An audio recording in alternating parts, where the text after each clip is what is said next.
Hopefully that's working. Sorry, we were just waiting for some more people to come in. For those that don't know me, my name's Andy Briarcliffe. I'm the head of online child safety team at a company called PGI, but if you find me on LinkedIn, you'll know I'm predominantly on that. But before I start, I'd just like to say thank you to Caroline and John Christoph for organising this event here today. It's great to see everybody and talk and meet. And also I'd like to thank all of you, not just for being here, but also for everything you do in the trust and safety space, because it's complex, it's challenging, and obviously we do get to see a lot of horrible stuff. So from me to you, I'd just like to say thank you. So yeah, we're going to discuss AI and content moderation. So I'm going to throw it open to the panel first to introduce themselves, and then we'll get into the questions. Thank you very much, Andy. My name is Victor. I'm the CEO and co-founder of Tremo. Tremo is a trust and safety service provider, very complementary to AI models like Bodyguard on this panel, where we built and operate the operating system for companies that do trust and safety. So we don't do the AI itself, but we help orchestrate all the process, workflows, transparency, regulatory, and basically make moderation as efficient as possible, looking at the fast-changing regulatory landscape and making sure that companies do adapt to them as efficiently as possible. Let's see if this works. Hi, everyone. Nice to be here and meet you. So my name is Farah Lalani, and I'm currently the Trust and Safety Policy Lead, as well as our head of gaming for Teleperformance. Teleperformance is a company that offers content moderation services, but also other customer support services. We have over 500,000 people, over 20,000 content moderators, and are global and French-based company. Prior to this, I was with the World Economic Forum, where I led and launched the Global Coalition for Digital Safety. And yeah, that's me. Hi everyone, my name is Margot. I'm the head of Trust and Safety Operation at Yubo. Yubo is a social discovery platform for users to make friends. We focus on different product functionalities such as live streaming, chat messaging, so we are developing a lot of different trust and safety strategy in that area. My role consists of overseeing all the operation from policy, operationalization, product features, and obviously operation management. And before that, I was working at TripAdvisor, where I grew experience in fraud content detection and content integrity, and led program management in trust and safety teams. Thank you. Hello, everyone. I'm Charles Cohen, CEO and founder of Bodyguard. And at Bodyguard, we are developing technologies to help businesses to protect their platform, communities, employees from online toxicity. And I'm really happy to be here today. Thank you very much. So open it up to the panel. What are your views of utilizing AI currently for content moderation? Is it suitable? Is it getting there? Where are we up to with it currently? I can start, but I think there's others here who could answer better. I think it's indispensable. I mean, it's impossible today to do content moderation at the scale at which it needs to be done without AI and without the technology brings. We see that the technology is getting better and better. We see, we were just speaking before, the talk just before also, how LLMs can be brought in as well. But we also see that the technology as it is today is already helping protect platforms and protect users from the platforms significantly. I know we'll go a bit more into the details later as in this talk, but the scale and the vast number of content that is just being published on a daily basis is already absolutely massive and is expected to continue to grow at an exponential rate. So without AI, you just won't be able to manage. Yeah, I think we talk quite a lot about safety by design and developing proactive approach when it comes to anticipating harm. This is something that we've been really focusing on as a social platform in making sure that we mitigate risk and that we prevent things from happening as much as we can, especially when it comes to content exposure or like live streaming. So this is where AI, it's particularly useful. It's also very powerful when it comes to efficiency and scalability, especially when it comes to operation management, because you want obviously resources and trust and safety professional to focus on things that are actually needed through human assessments. And there's also a lot of like potential when it comes to quality and making sure that you make moderation decisions that are aligned with your policy.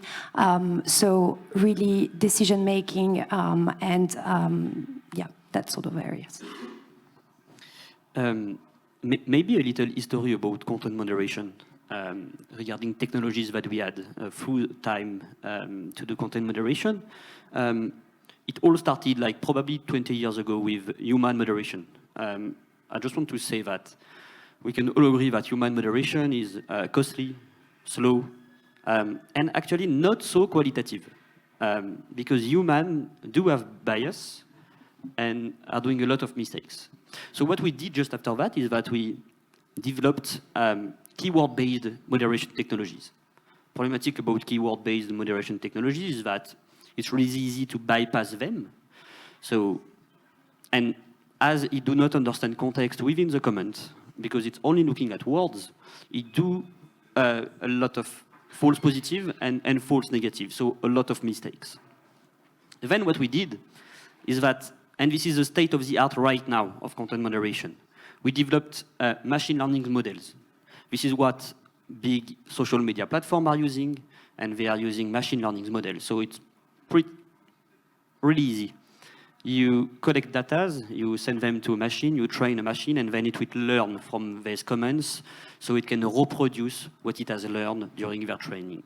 Problem is that, and this is a little bit what you are seeing right now, problem is that machine learning do have the same bias as because of the data that they use during their training, because we are talking about data that has been labelized by human, and humans do a lot of mistakes, actually. So we do have a lot of issues regarding that. Then we have another issue with machine learning, is that content moderation is a mouse and cat game, meaning that the mouse is the user, which is fast, agile, understand perfectly how those moderation works, and easily bypass filters and technologies.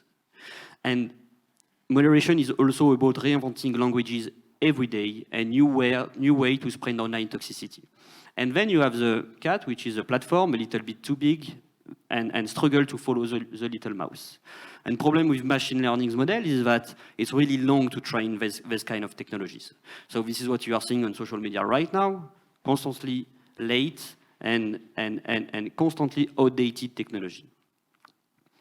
Another problem is, and this is a big problem that we're going to talk about, is the black box way of that kind of technology, meaning that we cannot understand what it has learned or any decision. Then you do have also other problems. And then we'll talk, of course, a lot about generative AI and how those large language models can help regarding content moderation. But to finish on machine learning, the last problem that we have right now is the quality of that kind of model and the lack of contextuality. That kind of model do only check the comment himself and do not check what's around the comment. Do not check what's about the post, etc., etc.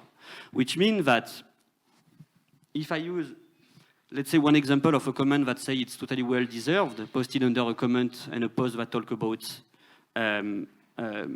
someone that, a football team that just won their last game, it's a totally supportive comment. But the same comment posted under a post talking about people that has been killed, it's an illegal comment. And machine learning model right now is not able to do a difference between posts and comment and to understand that. So it's a big issue. And then we also have another issue with languages. It's really difficult to have data on other languages, and that's why it's really problematic to work with that kind of technology. But right now, what we saw is large language model, generative AI, ChatGPT, GPT-4, which open new possibilities to moderation. And this is something that I want to talk about, if you may, just a minute. It opens a lot of new possibilities because it's the first technology that is able to understand context, truly. Meaning that that kind of technology can make a difference with the comment that I used before about it's well-deserved if it's posted under a football game or another problematic post. It's a technology that works really well on a lot of different languages. It's also a technology that can be customized in any way and do not need that much of training. So we'll get back a little bit later about that, but I just wanted to do a little history about content moderation and where we're at right now. No, thank you. Did you want to add anything? No? Can I? Yeah, go for it, yeah. So I think just to build on that, the benefits that I see in terms of LLMs for content moderation, and I think Dave Wilner gave an amazing talk recently on this, so I highly recommend to take a look at that if you haven't already, is the consistency, right? Because if you look at discrepancies between different moderators, right, they're going to make different mistakes, and they're also they get tired, right? So in terms of consistency, that's where I think LLMs have a huge benefit. And the other thing is a speed of policy feedback loops. So right now, if there's, for example, a policy change, or, for example, new words are being used, invented or being used in different ways, or there's geopolitical conflicts which necessitate, for example, differences in how terms and phrases are moderated. Today, when we have our content moderators, right, you would need to explain that policy change and then train the moderators accordingly. Whereas with LLMs, and OpenAI gives an example of this on their site where they're using LLMs for moderation, you can simply update like 2 words in a policy text or instruction to an LLM, and it will immediately be able to provide the output that is required. So in terms of those policy feedback loops, the speed of that is, I think, one of the biggest benefits of using LLMs. Great, thanks. So it leads me on to the next question, and I might be slightly biased because I've assessed content for about 12 years. How do we find the balance between human moderators, whether they be specialists or outsourced people, and the use of technology? Because we can't obviously just solely rely on the new technologies coming out. So where's the balance, and what's the perfect solution or semi-perfect solution? I can start. So right now, some of the things that we're doing with moderators is, so we're having AI assist the moderators, right? So I'll give you an example. We have moderators that categorize certain contents to say whether this should be able to be monetized for a platform that has certain ads and monetization requirements. And we have built like a AI tool that then assists and provides policy tags to that content to say, oh no, this shouldn't be monetized because it has hate speech or it has XYZ. And then what happens is the moderator makes their choice and the AI provides its tags, and then it actually acts as like a quality review for the moderator, which is currently typically done mostly by people and QA managers. So it's a human-first approach in the current way that we're doing it, but then it's AI-assisted to improve the scalability, speed, accuracy, and efficiency by then having AI to kind of do the same thing and then see where there are discrepancies. I think in the future it would be more AI-led and then human-reviewed, but we can get into that, and I'm sure other people will want to talk more about that. So to continue a little bit on what you were saying, Farah, and that feedback loop point that you were making, that is very true. There is something else at UBO that we've noticed when it comes to increasing efficiency of moderations with AI. I think it's important to go back to that proactive goals that I was talking earlier, like this approach of like anticipating harms. And the place of moderation, at least at UBO, that we found very useful is when it comes to investigation. So like there is a difference between moderation and investigation in the sense that like AI can help surfacing and taking actions on content, so removing what may be inappropriate. But removing content is not enough when you want to prevent a behavior from happening. If I give an example of like a violent media, for example, of course you're going to want to remove that. And the efficiency and the speed of the AI in removing that is obviously going to reduce the exposure of that media to your user base. So that's great. But when it comes from identifying the behavior of the user posting that media, then you need that human assessment, you need that investigation work. And this is where the balance is, and this is where you drive efficiency, because you have AI on one side that is going to detect and dispose information in a way that is going to be easier to process. But then when it comes to decision making, this is where you need humans. And that's particularly useful when it comes to, and I think we'll talk about it a little bit later, but professional developments, because we know that work as a moderation can be extremely consuming and difficult. And you need to give perspective to those professionals to do more, to understand meaning behind it, to be able to pass those difficult content that they may see. And this is where growing an investigation technique makes that a lot more challenging, but also a lot more interesting and meaningful on the long run. Another area where we don't speak potentially enough right now of where humans are extremely important is what we call human in appeal. So a lot of the decision, and especially now with the changing regulatory landscape, right, it's a lot of the decisions that are taken at the first level moderation.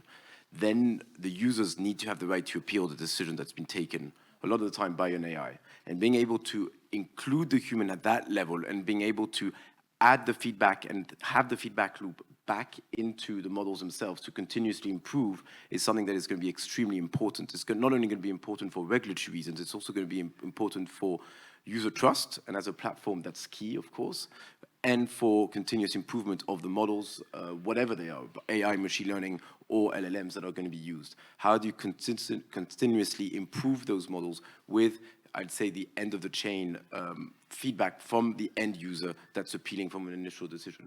That requires orchestration. How have you set up your processes internally? How have you built your moderation workflows? How have you built this appeal mechanism to be able to give the feedback loop directly into the models? And that's one point that's really going to, I believe, grow in the next couple of years a lot, especially given the obligations of appeals, which a lot of companies weren't specifically putting in place before because it wasn't required. And so, yeah, that's, for me, another key area where the humans will need to be put in. At Bodyguard, we're on a mission to develop technologies that are as accurate as a human and as fast as a machine. So I have a vision a little bit different about human moderator in the future. It's a really difficult job, and for me, it's a good thing to say that that kind of job in the future will be replaced totally by AI technologies. And for me, I'll say that from 5 years, let's say in 5 or 10 years, that kind of job will be totally replaced by technology that we are seeing right now. When you check and when you see the progress that we've made, simply going from GPT 3.5 to GPT 4 in simply 1 year, and what we can do about content moderation, we can easily say that in 5 to 10 years, that kind of job will be totally done by technologies, and this is a really good thing, actually, because it will reduce bias, augment quality, speed, accuracy, etc. So until that, we have a long journey to do. We will still need human simply to classify and to classify content to train these new large language model technologies. But yeah, I can make a statement saying that in 5 to 10 years, fortunately for the world, that kind of job, which is really difficult for everyone, will probably disappear. And to Margot's point, because I could agree with what you're saying, and to Margot's point, you were saying, this is where the training and the retraining of the frontline moderators to become, to, as you were saying, to, more specific cases or to investigations or to appeals rather than the first line moderation is going to be extremely important for the years to come. How do we continuously increase the value they can bring or the value they bring to the flows? And that's, again, where I think a lot of companies like TV will be investing.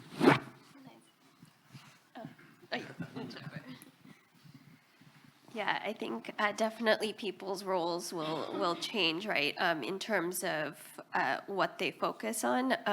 So I imagine with, LLMs doing the majority, then we'll still need people who are fluent and native in a certain language or who are experts in a certain policy area to essentially sort of test and red team these models, right? So, for example, giving it examples of hate speech or what other users, bad actors might try and post, and then be able to see how the LLM responds and classifies that content.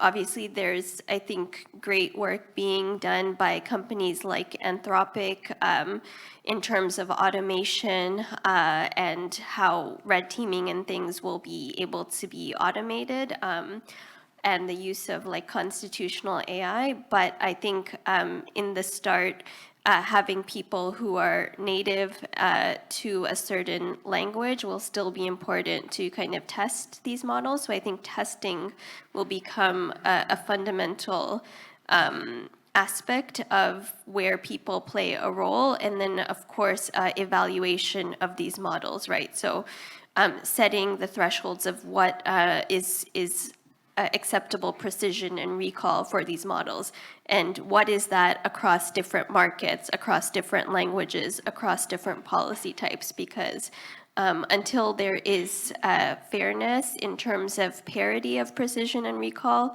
in different markets and different languages, I think there is still a role for people to play. Just following on from that about the challenges, we've talked about languages.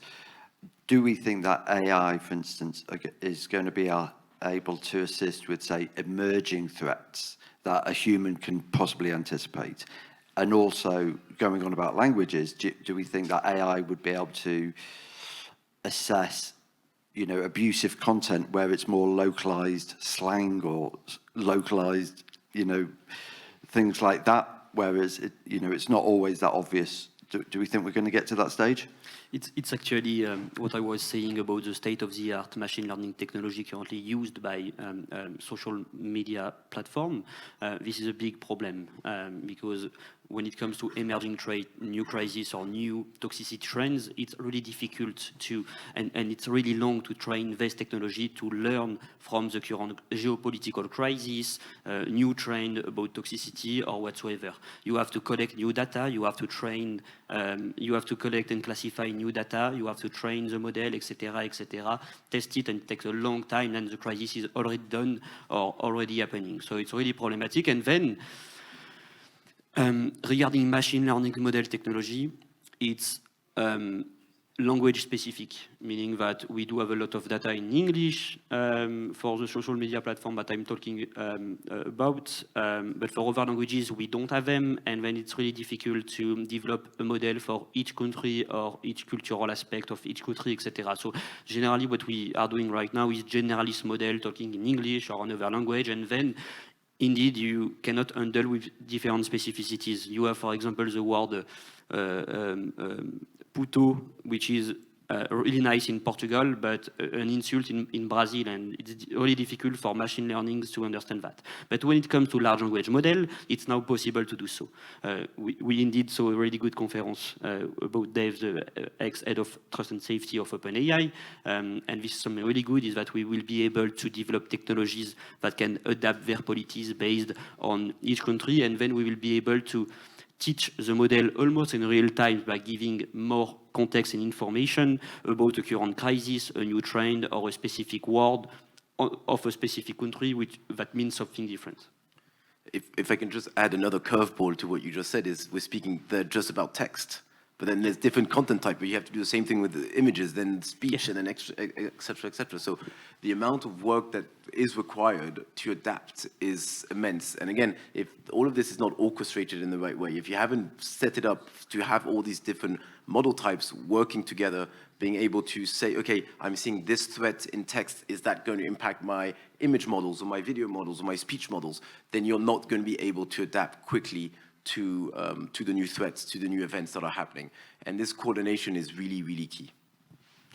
Yeah, and on the other side, when you were talking about user appeal earlier and that, AI learned from that, I think the place of user reports in emergent threat is very, very important, because this is how you actually get aware of things happening on your platform and can then prioritize them based on their level of urgency, and then be able to prioritize what you need to improve in terms of AI detection.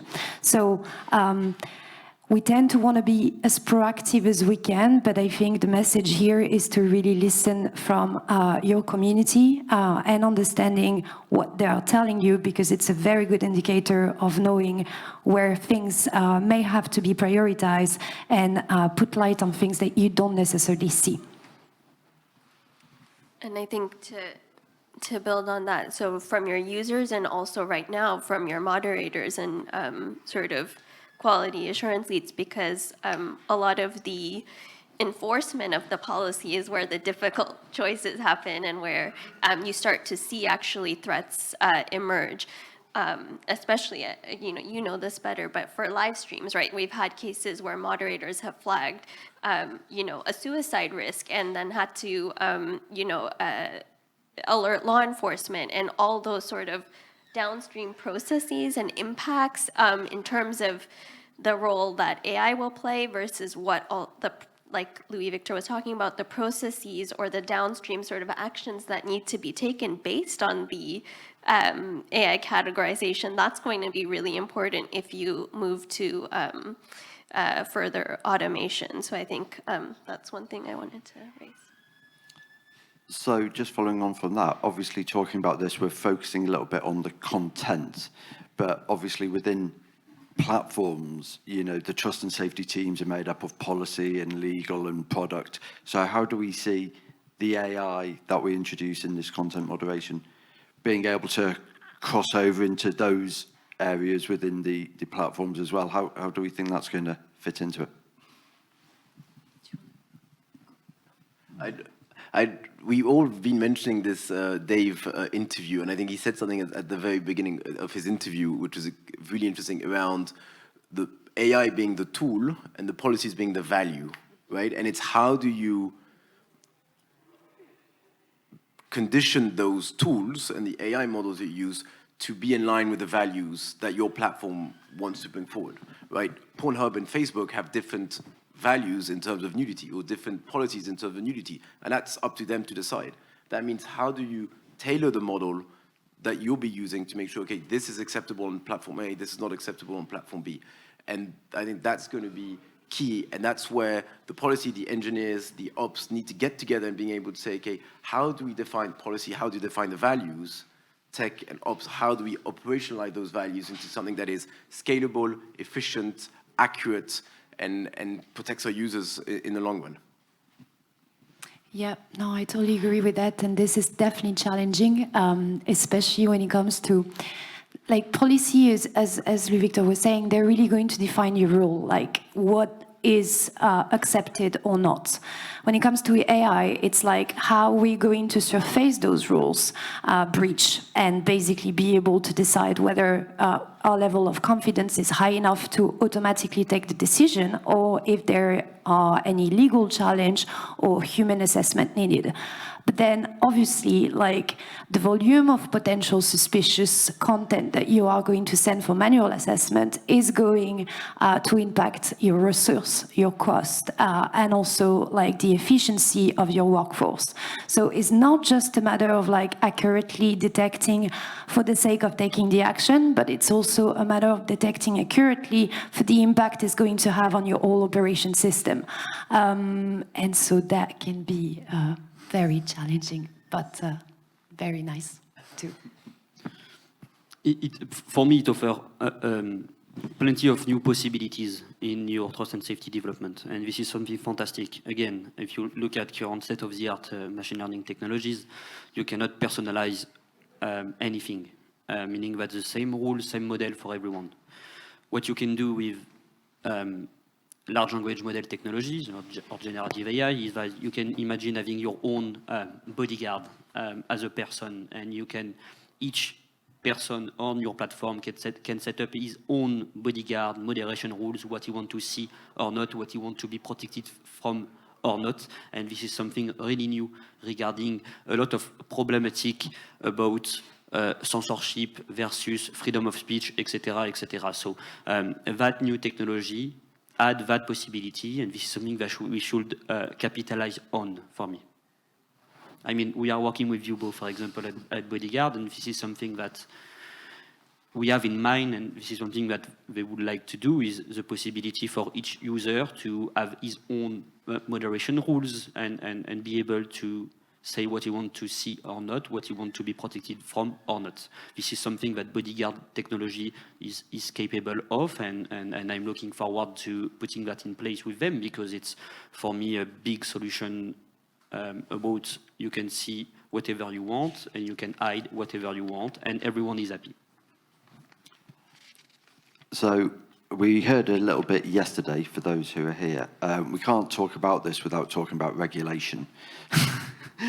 So how are we going to, briefly, because we could talk about this for days, do we now have to regulate the content moderation AI across the board? You know, views about that. It's your turn. Your turn. Your subject.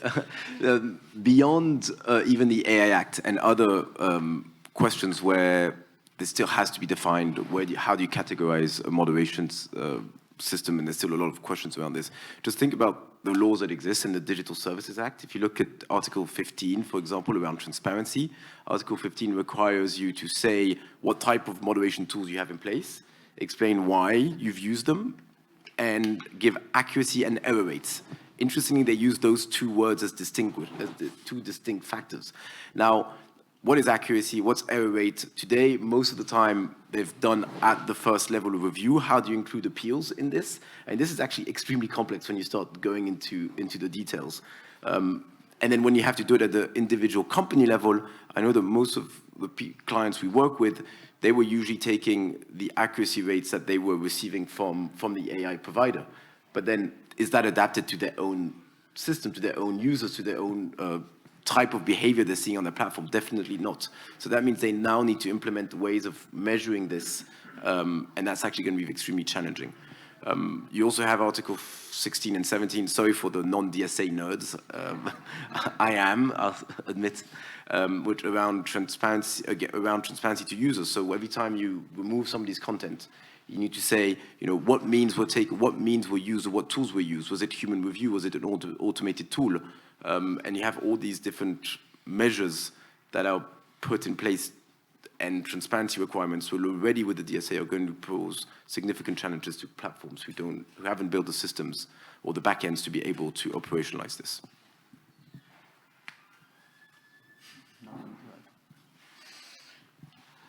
So obviously there are a lot of benefits to AI, which we touched on earlier about, you know, it means the content moderators won't have to see as much stuff and so on and so forth. What are the other opportunities for AI to help with the welfare and well-being of content moderators, apart from, you know, just not seeing content? Do we think it would be able to advise on certain best practices for health and stuff like that?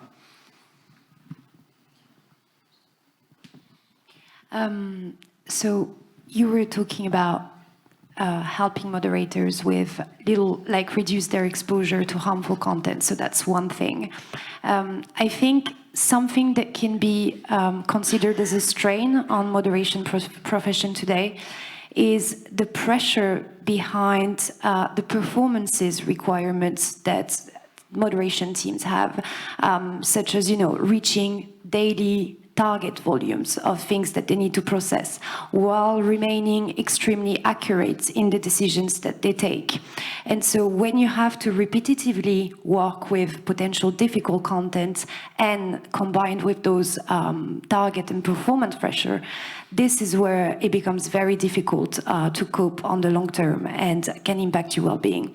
So the use of AI here can help in, one, optimizing your moderation platform to make that decision-making process as simple and straightforward as possible. It can also help with, as we were talking quite a lot earlier, cutting volume so that the strain of having to process so much manually is reduced, and moderators are actually focusing on things that do need human assessment, and so make that whole processing a lot more interesting and challenging. And then this whole ecosystem change, as I was talking about earlier, to me, is going to change the way that professions are built. Like, we see a lot more need in terms of like quality assessments rather than moderation itself, or collaboration with law enforcement authorities, especially when it comes to surfacing high threat. So I think it's encouraging to see all the great perspective that it's providing in the industry, and that, to me, altogether is helping on a daily basis with giving more perspective to those professions. Well, I like the sound of that, you know, looking at stopping people from getting burnout and mental fatigue. That's brilliant.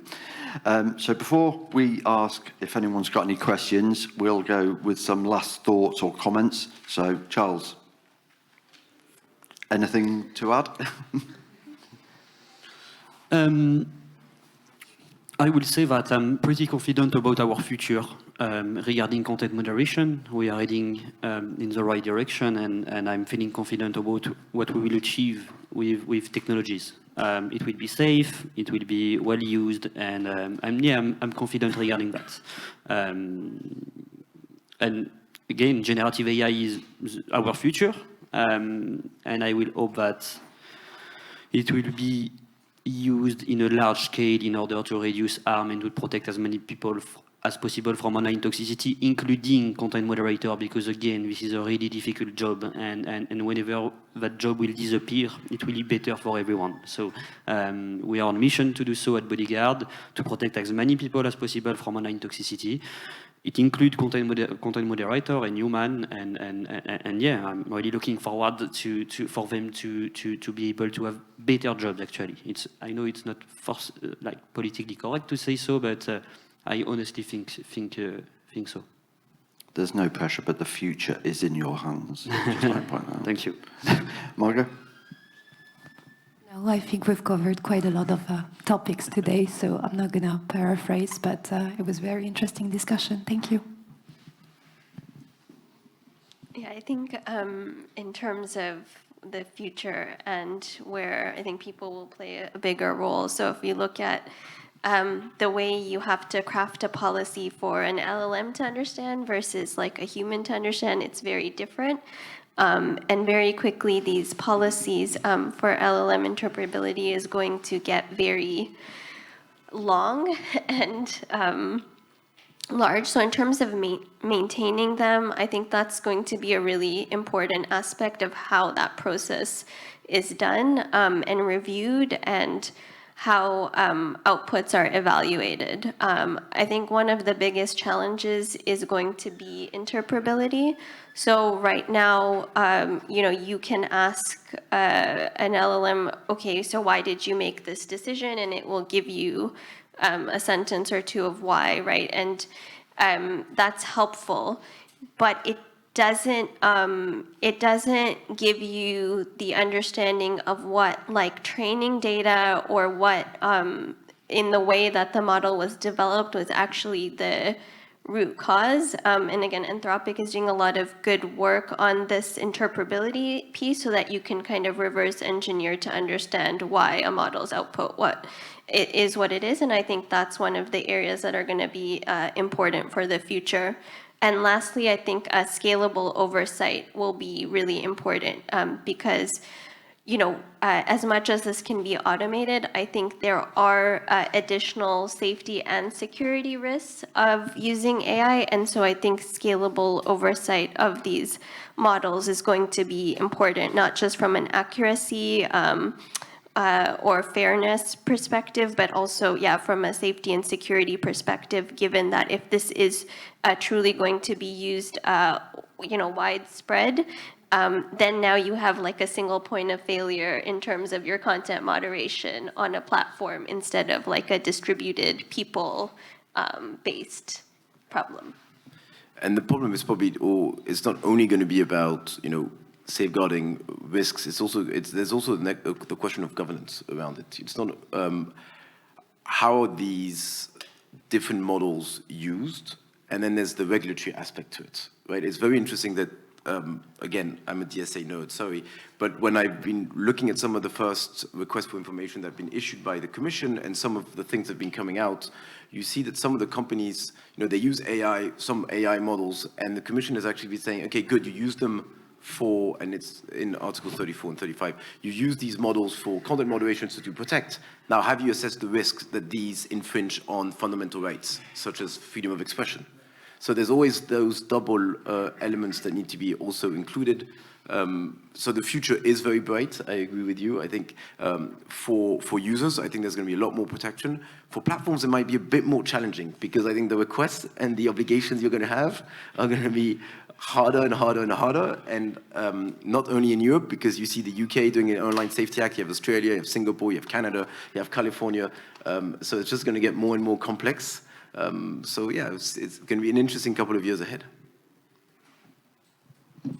Thank you very much. So we're going to see whether you've answered everybody's questions and everybody's thoughts about this now. So if anybody's got any questions, put your hand up.